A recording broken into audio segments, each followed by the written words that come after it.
Hey, this is Manuela. I've been studying and I just came across something extremely important.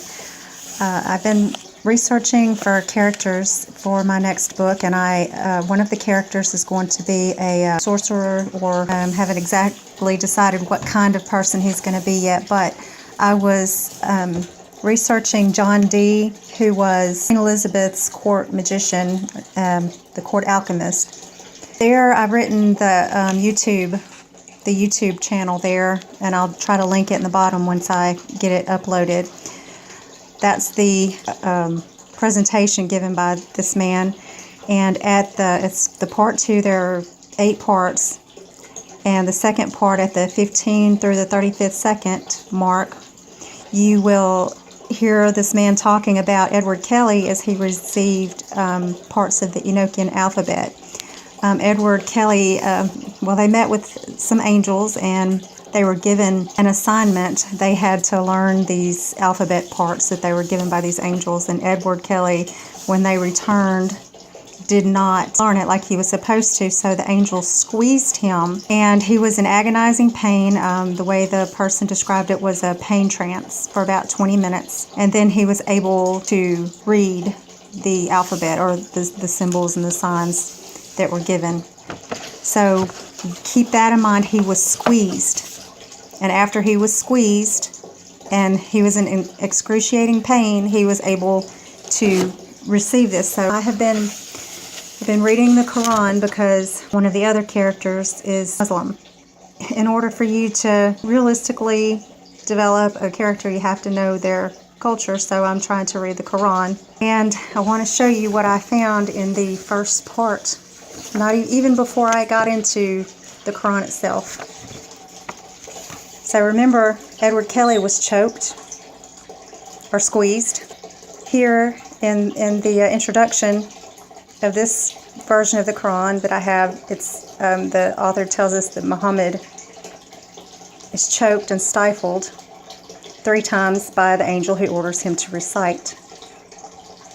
And I'll just show you here. He goes through several times when he's in misery, where he is by these divine beings, these angels.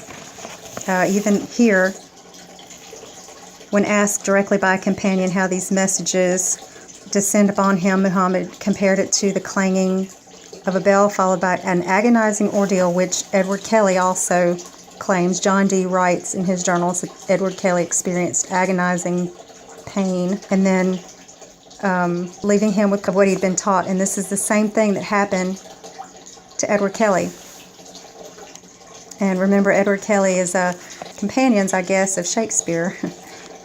If you listen to this documentary, and just take it with a grain of salt if you actually listen to it. Something else I've noticed when watching some of the videos where there are people who are channeling, they're called Pleiadians from the 5th dimension, and I know some of them that I've heard are like Bashar, and I can't remember the other names, but they're supposed to be Pleiadians from the Galactic Federation or something like that. And basically, I want to tell you that in the Quran there are a lot of, like right here, we's and I's and all this kind of stuff. Like, we delivered the word, and we created with Allah, and all this other stuff. We provided, we.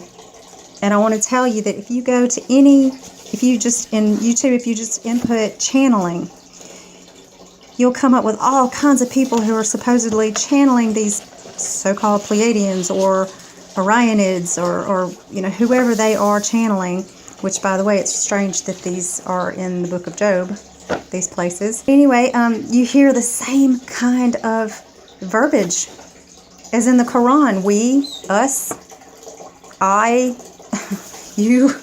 It's just bizarre. So I just wanted to point that out, and I really think it's so important. I don't know what it means. All I can say is no disrespect meant, because I don't know enough to disrespect anybody. All I know is what I'm seeing, and you can take it however you want to take it, depending on who you are watching this video. And by the way, I just want to tell you that From the day that I brought this Quran into my house, I have been really suffering. I really feel like I'm going through some spiritual battles. I don't know if there are spiritual beings attached to this book, but I'm telling you, I'm even having trouble praying.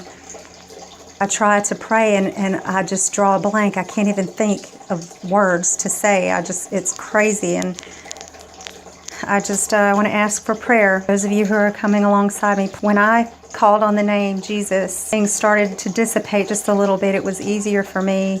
Oh, I just felt extreme anxiety. And then when I called on the name of Yahweh, it's like I felt immediate relief.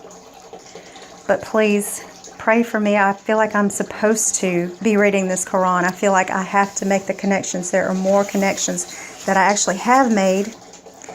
Once I get my wits about me, the things that I found, I'll present that. But yeah, just pray for me and stay tuned what I find.